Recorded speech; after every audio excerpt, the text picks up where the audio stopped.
But if you said, do you want a bank account that pays you 10%? Everybody wants that. So we started thinking, how do we strip the volatility, the duration, the delta, and the complexity off the instrument? And we created Stretch, STRC. And the idea of STRC is we'll just pay a monthly cash dividend and try to get it to trade about at par, about 100. So if Strife is a 20-year bond, Stretch is a 1-month T-bill, a 1-month Bitcoin bond. Now, this next chart shows you the difference between credit and capital. We took Stretch public, and in August 1st, if you bought $100 of Stretch, it would have traded up to about 99. It would have traded up 9%, and you would collect $3.70 worth of dividends. If you had bought $100 worth of Bitcoin, it would have traded down $23. Which is the better investment?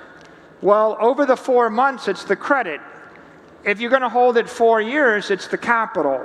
Bitcoin is a much better long-term investment, but you wouldn't be able to tell from that chart. And if you needed the money tomorrow, you'd want the credit. And so what you can see we're doing is we're straightening out that volatility, and we're stripping that risk, and we're creating that cash flow. Now, remember I told you I had to pay more money for the preferred credit. That was the bug, but it became the feature. And then I said, well, we wanted to take it public. So we took it public. It pays a big dividend. It's backed by Bitcoin. And inadvertently, we created the most interesting credit instruments in the world. These are the most successful preferred stocks ever. And here's one way to see it. The average preferred stock trades over the counter. That means it's illegal for you as a retail investor to buy it. It's only institutions that can buy it. It's like 37 guys in a back alley trading baseball cards with each other. They trade 100,000 a day. Wide bid-ask spreads is not very good product. If you take them public in Europe or the US, they trade $1 million a day. The first credit instruments we created, like Strike and Strife and Stride, they trade about $30 million a day. So they were 30x more liquid than anything anybody had done before. But then people said, well, I don't want the volatility. I want monthly. I want it simple. Everything else is too complicated. So when we did Stretch, we found the right product market fit. And you can see the instrument started trading 130 million a day, 100x more interesting. That's in the first 4 months. It became 100x more interesting.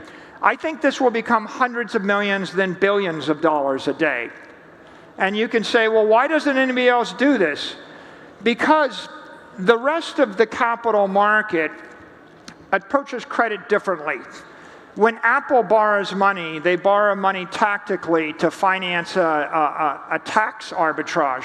When Microsoft borrows money, they're borrowing it tactically to finance a data center. When a bank borrows money, they're borrowing money to fund a consumer loan business. The money that they're borrowing, they want to get as cheaply as possible. It's a tactic in order to improve a product or a service.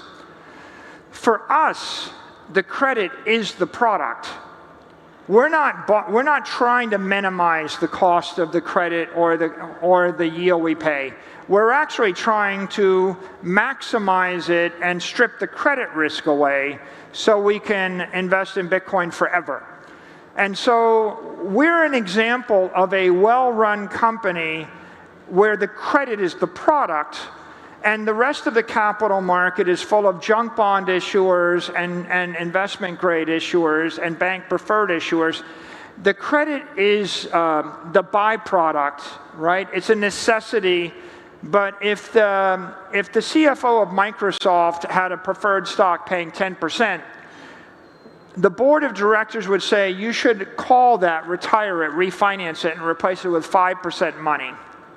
And so most well-run companies aren't trying to create good credit. They're creating crippled credit. Credit that's good for the issuer, bad for the investor. And we inadvertently flipped that on its head, and we created credit good for the investor. And we didn't actually need the tax deduction because we're a treasury company. And we would rather pay a higher yield because we wanted to invest the money forever in Bitcoin. Nobody else has a use of proceeds to invest in forever that's going to go up faster than the S&P index. And so you have to have the right capital structure and the right corporate structure. And so I talked about the bug being the feature. One way the bug was the feature was we used preferred stocks. The other thing we did is we took them public because over-the-counter markets are very inefficient and the public can't buy them. The third thing we discovered is that if we pay the dividends by issuing equity or by selling securities or even by selling highly appreciated commodities, the dividend we pay is tax-free. It's tax-deferred. That is to say, you get the dividend, and then until you've reduced the basis in the instrument to zero, you don't pay taxes on it. Now, if you live in Dubai or Abu Dhabi, it doesn't matter to you. But if you live in New York City or San Francisco or London or Paris, it does matter to you. And so what we did is we created, in essence, tax-deferred dividends. Huge amounts of them. And what does that do to the equity, right? Our MSTR is digital equity. Well, if I issue 10% of my Bitcoin capital as credit each year, I'm actually creating a BTC yield of 10%. So that means that every 7 years I double my Bitcoin per share.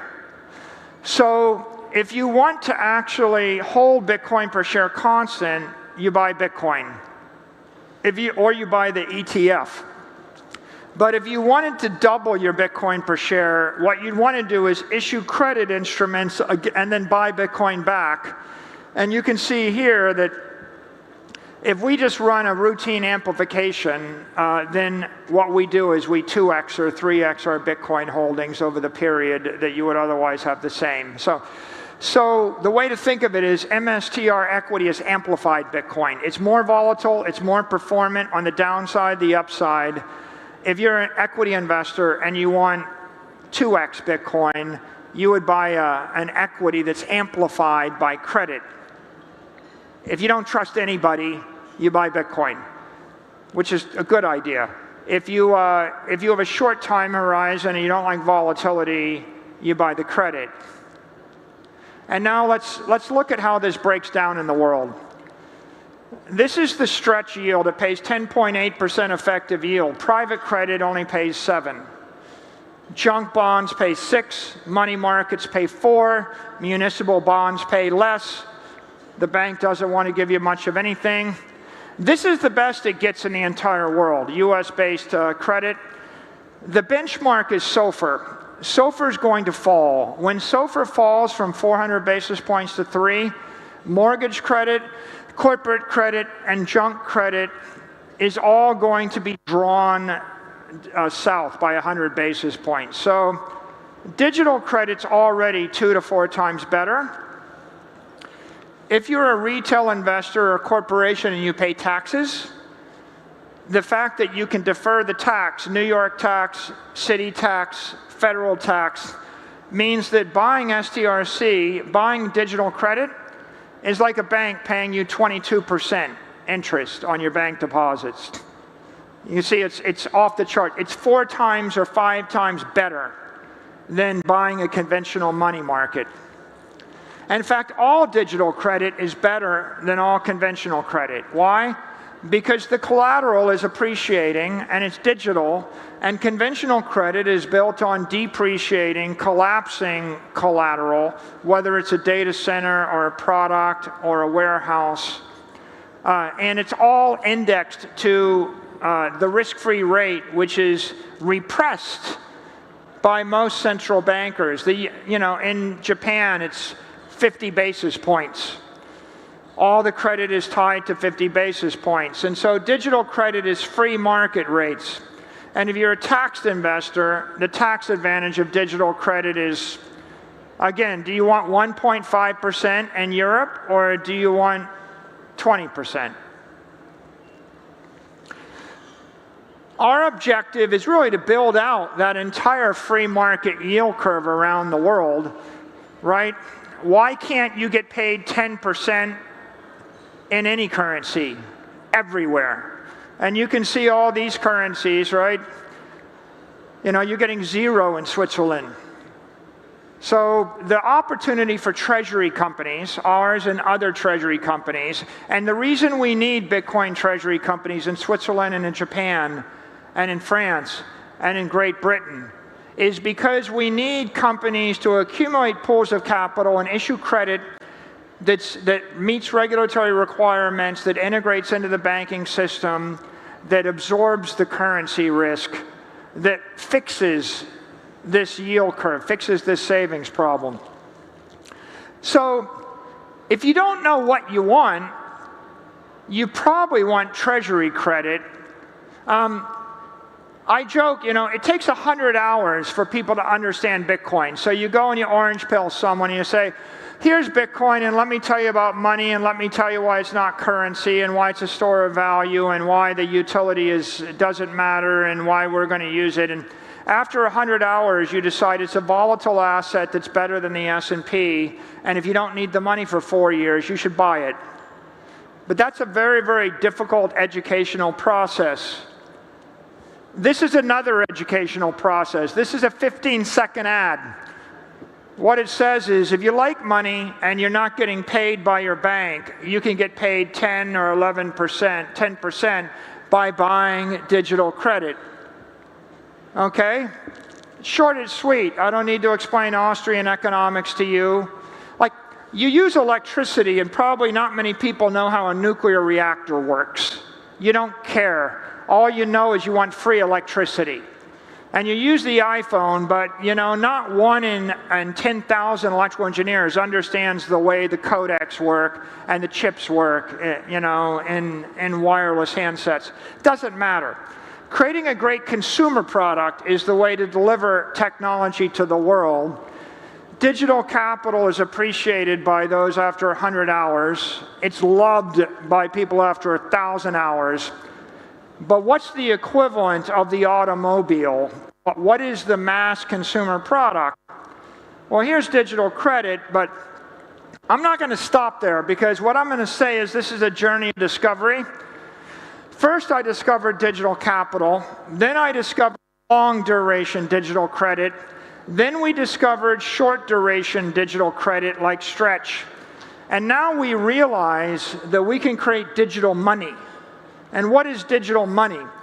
Well, digital money is when we start to plug the credit into the traditional finance economy. What we think is that digital credit is going to power insurance and pensions and long-duration liabilities. But we think digital bills, Stretch is like a digital T-bill, a digital short-duration instrument. We think it's going to power money. And let me show you what money looks like. If you take digital credit, take Stretch, and you create a fund which is 80% Stretch, 20% currency equivalents, then you've got a digital money fund that can be buffered against instant liquidations. If people want to redeem 20% of the fund, you sell the currencies instantly without actually putting pressure on the underlying digital credit instrument. The blended rate of that, it wouldn't be 10%, it might be 9%. Now if you want to strip all the volatility off it, if you want it, the volatility of Stretch might be 5, it might be 10. What if I wanted it to be 0? If you want to strip the volatility, the formula, the recipe for digital money is 80% credit, 20% currency, and a 10% cash reserve. So you actually take $10 million of cash, $20 million of currency equivalents, like a money market, $80 million of Stretch. You hold the cash in reserve, and then every day at 4 p.m., you just top up the NAV using the cash reserve, so you trade like a stable coin. You would have $1 NAV. Now, if you do that, you've got 0 vol. It's totally backed. You'll probably get about an 8% yield. your Sharpe ratio